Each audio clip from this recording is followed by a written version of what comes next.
सभी राष्ट्रवादी सनातनियों और देशभक्तों को मेरे यानी डॉक्टर आशीष का प्यार भरा नमस्कार। मुझसे पूछा गया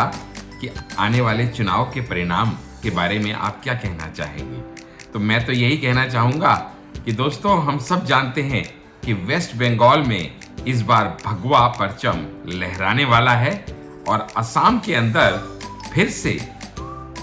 हेमंत बिस्वा शर्मा जी की अध्यक्षता में, नेतृत्व में डबल इंजन सरकार बनने जा रही है, क्योंकि जनता ने फैसला कर लिया है कि अब हम किसी भी तरीके से आगे बढ़ के रहेंगे, इस देश को विश्व गुरु बना के रहेंगे। अगर हम वेस्ट बंगाल की बात करें तो वेस्ट बंगाल में जहां एक समय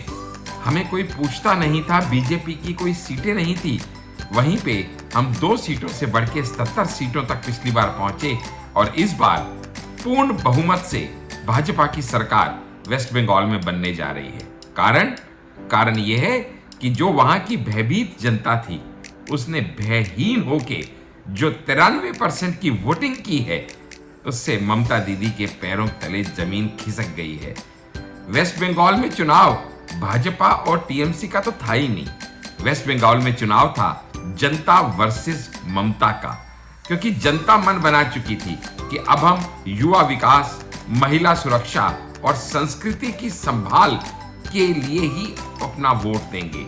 क्योंकि ये भय, भेदभाव और भ्रष्टाचार की जो राजनीति ममता दीदी ने खेली यहाँ पे वेस्ट बंगाल में, उससे वहां की जनता बहुत ही तरीके से ग्रस्त थी। और वेस्ट बंगाल की जनता ने ये जो भय से भरोसे तक का सफर तय किया, 93% वोटिंग के रूप में भाजपा को अपना बहुमूल्य वोट देके, उसी से हमें ये विश्वास है कि आज आप देखिएगा 100% गारंटीड बात है ये कि वेस्ट बंगाल में कमल खिलेगा। और ये बात जो बच्चा कह रहा था, 4 मई ममता गई, इसमें किसी को कोई दोहरा नहीं। और ये मैं नहीं कह रहा, ये मीडिया नहीं कह रही, ये ओपिनियन एग्जिट पोल नहीं कह रहे, ये कौन कह रहा है? ये ममता दीदी के अपने हाव भाव बता रहे हैं कि जब हम कहते हैं ना कि ममता दीदी को पता चल चुका है कि भैया इस बार तो बोरिया बिस्तर तय है, अब हार का ठीकरा किस पे फोड़ना है, मुद्दा सिर्फ इतना है। इसलिए इलेक्शन कमीशन के पीछे, बीजेपी के पीछे हाथ धो के पड़ गई हैं। अगर हम असम की बात करें तो असम के अंदर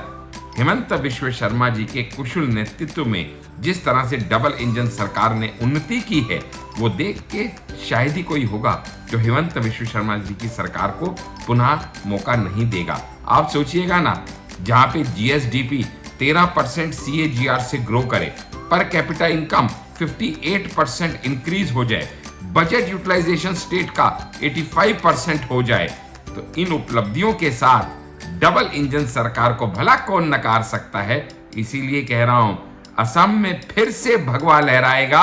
और वेस्ट बंगाल में इस बार भाजपा का शासन आएगा। जय हिंद देशवासियों।